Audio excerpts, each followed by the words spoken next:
আমি এই স্টলগুলি ঘুরে মনে হলো সমগ্র পাকিস্তান আমি ঘুরে আসছি। আমি বলবো ব্রেন ড্রেন নয়, রিভার্স ব্রেন ড্রেন করতে হবে। পাকিস্তান স্বাধীন হয়েছে 70 বছর। আমি এই স্টলগুলি ঘুরে মনে হলো সমগ্র পাকিস্তান আমি ঘুরে আসছি এবং তাদের যে শিক্ষায় যে ব্যাপক উন্নয়ন ঘটেছে আমি সত্যি ইমেজড। তাদের শিক্ষা ব্যবস্থা অনেক অনেক এগিয়ে গিয়েছে। আমি তাদের স্বাগত জানাই যে আমাদের বাংলাদেশে এসে আমাদের মেধাবী শিক্ষার্থীদের তাদের দেশে ফুল স্কলারশিপ দিয়ে নিয়ে যাচ্ছে। ইনস্টিটিউশন ওয়াইজ একাডেমিক ক্রেডেনশিয়াল অনুযায়ী তাদের বিশ্ববিদ্যালয়গুলো অত্যন্ত এক্সিলেন্ট, সেন্টার অফ এক্সিলেন্স।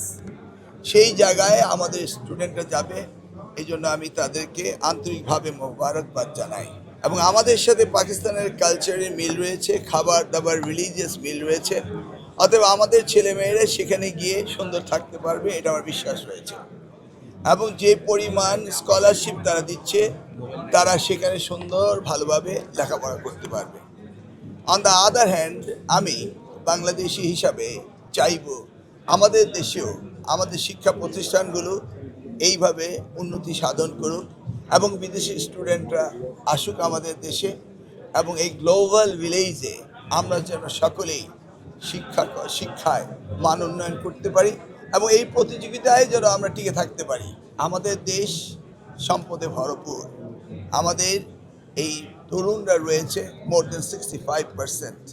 আমাদের ডেমোগ্রাফিক ডিভিডেন্ড তাদের পে করতে হবে। অতএব আমরা বাংলাদেশে শিক্ষাক্ষেত্র জনাব তারেক রহমানের নেতৃত্বে আমরা অবদান রাখব। এই অঙ্গীকার আজকে এখানে এসেও আবারও করছি যে আমাদের শিক্ষা ব্যবস্থাকে উন্নয়নের জন্য আমাদের প্রধানমন্ত্রীর নির্দেশে আমরা যথাসাধ্য কাজ করব।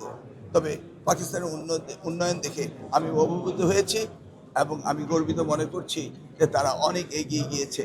আর আমাদের অ্যাম্বাসেডর হিসাবে আমাদের যে শিক্ষার্থীরা পাকিস্তানে যাবে তারা সেখানে গিয়ে আমাদের মান ইজ্জত রক্ষা করবে এবং সুন্দরভাবে লেখাপড়া শেষ করে আসবে এবং সারা বিশ্বে শিক্ষার মানদণ্ডে তারা নিজেকে স্বীয় স্থান অধিকার করবে, এটি আমার দৃঢ় বিশ্বাস। বিকাশ পেমেন্টে 10,000 টাকার বেশি অফার, শপিং চলছে তো। বাংলাদেশে জাতীয়তাবাদী দল জনাব তারেক রহমান নির্বাচিত প্রধানমন্ত্রী হওয়ার পরে দেশের সার্বিক পরিস্থিতি উন্নয়ন হচ্ছে। এইভাবে যদি উত্তর আমাদের দেশের সকল পরিস্থিতি উন্নতি হয় তাহলে আমাদের দেশেও ভালো ভালো বিশ্ববিদ্যালয় রয়েছে, সেখানে বিদেশ থেকে আসবে। আমরা 80-র দশকে কিন্তু ঢাকা বিশ্ববিদ্যালয়ে পড়েছিলাম, সেই সময় ঢাকা বিশ্ববিদ্যালয়ে বিদেশি স্টুডেন্টরা পড়ত। আমি বলবো ব্রেন ড্রেন নয়, রিভার্স ব্রেন ড্রেন করতে হবে। আমরা দেখেছি আমাদের দেশের সন্তানরা বাইরে গিয়ে উচ্চশিক্ষিত হবে এবং সেখান থেকে আবার দেশে ফিরে আসবে, এসে দেশ সেবায় মানবতার সেবায় কাজ করবে। সেভাবেই আমাদের দেশে উন্নয়ন হবে।